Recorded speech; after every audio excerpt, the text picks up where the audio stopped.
Welcome to City on a Hill Kids Church Online. I'm Lola. And I'm Jamie. Today we're going to be learning about how Saul tries to get David. But that will be after time of worship.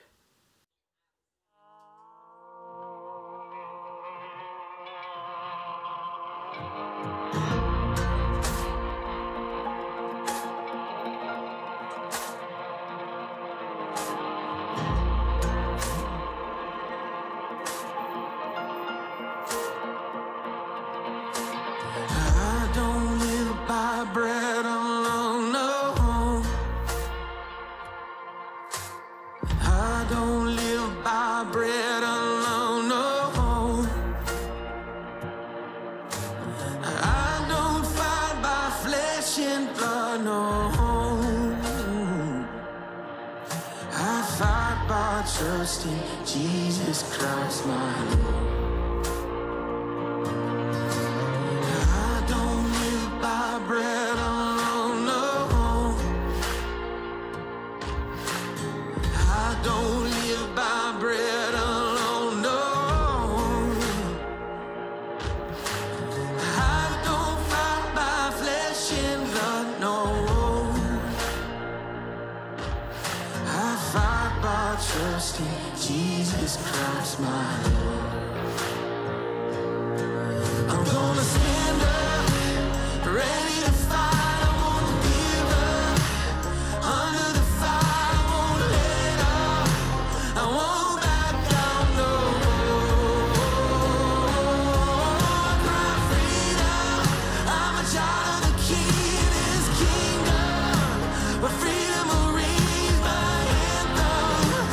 Jesus Christ, my Lord.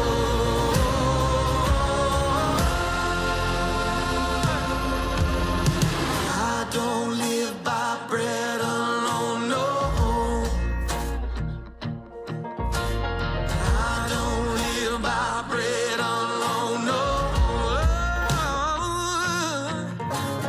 I don't fight by flesh and blood, no. I fight by trust in Jesus Christ, my Lord. I'm gonna stand up, ready to fight. I won't give up. Under the fire, I won't let up.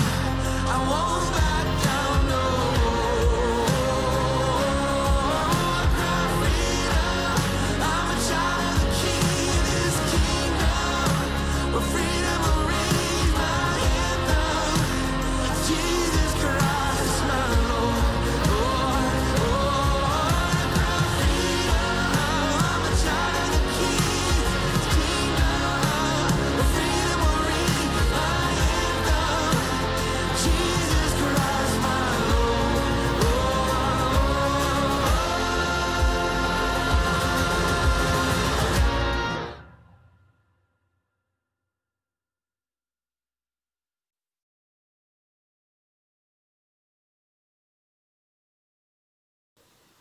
So remember last time we had said that Saul had decided that he wanted to get rid of David, and Jonathan and some of his officials talked him out of doing it.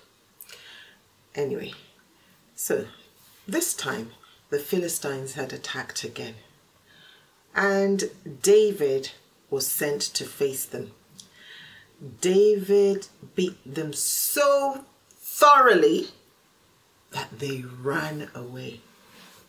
And then one day, that troubling spirit, that evil spirit came upon Saul again, and he was so troubled.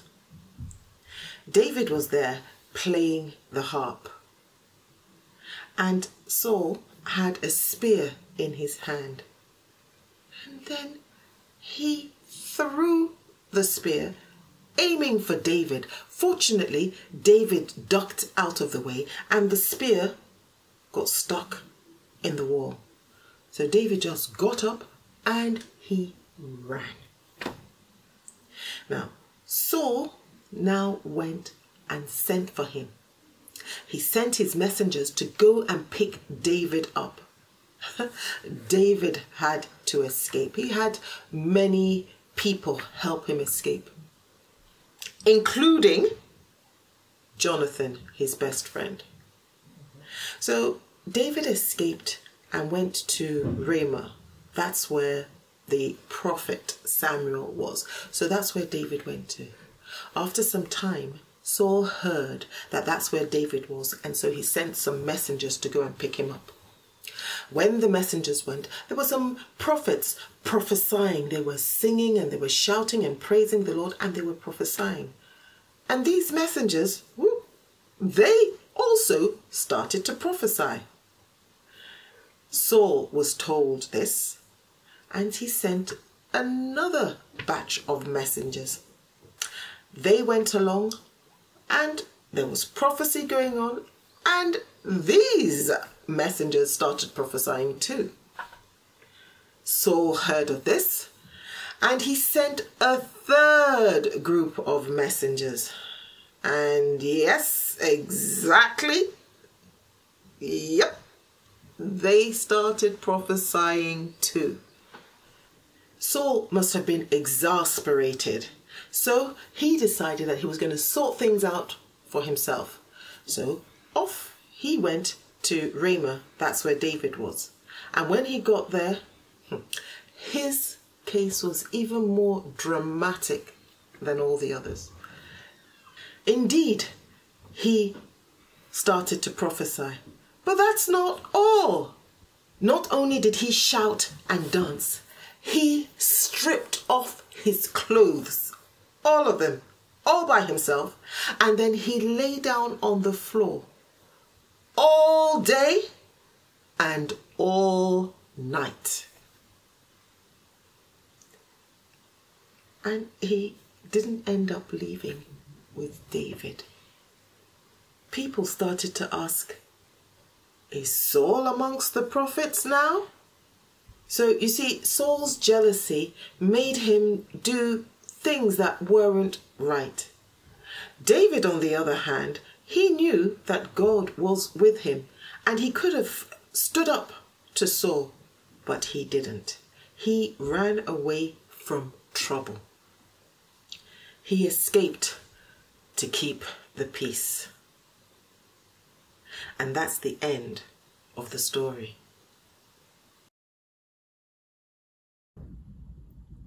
Hey guys, how are you doing? What an amazing story about how David was safe because he let God fight his battles. Oh, isn't that so funny? The way that Saul came to attack David and ended up lying on the ground with no clothes on, prophesying. I mean, God can fight a battle in a totally unexpected way and so much better than we can. So I thought today we would make swords, but these are not good swords for fighting. They're far too flimsy. In fact, you can see this is a very fancy sword. It's what we might call a ceremonial sword, the kind of sword you would hang up on your wall. And this is to remind us that we don't need to try and fight for ourselves. God can fight our battles and we can just live in peace like David did with Saul. So if you would like to make a fancy ceremonial sword like this, first of all, you need a piece of card. I've just cut this flat from a cardboard box. And I'm going to put my ruler on it, and first of all I'm going to draw the blade, and you need space on either side for the handles. So put your ruler sort of in the middle, and I'm going to draw around my ruler like this, and then I'm going to just draw off a line at the bottom, okay, to make this point. Then to make the handlebars, what I did was I put my ruler so it was measuring 5 centimeters, and then just drew around the end of it. So 5 centimeters, and then at this side, 25 centimeters, because it's a 30 centimeter ruler. And then just make the handle really as long as you want it. So, I don't know, about 7 centimeters perhaps. Okay, so when you've got your sword shaped like this, you can cut it out, voila, like that. So the next thing that we're going to do is I put some foil over my sword blade to make it nice and shiny. So make sure you ask before you start using some foil. And then what you want to do is measure just slightly longer than the length of the sword blade. And we'll cut a piece of foil. There we go. And fold over one end to make a nice, smooth, straight edge. Okay? So I've folded that over so I get a really straight edge. And that's so that, so that this edge here is really straight. So we'll put that, decide which way up you want your sword to be. So we'll just put that over there. And then I'm going to wrap this round my sword. And depending how big your piece of foil is, you might get a few layers. And that's quite good for a reason I'll tell you in a bit. So get it nicely pressed down. Now foil is nice and forgiving, you can shape it around things. And then remember at the end, we've got that flap because we made it a point. So find where that is, fold that up. Okay, now you might think that the foil will make your sword strong. It really doesn't. Underneath here, this is still just flappy.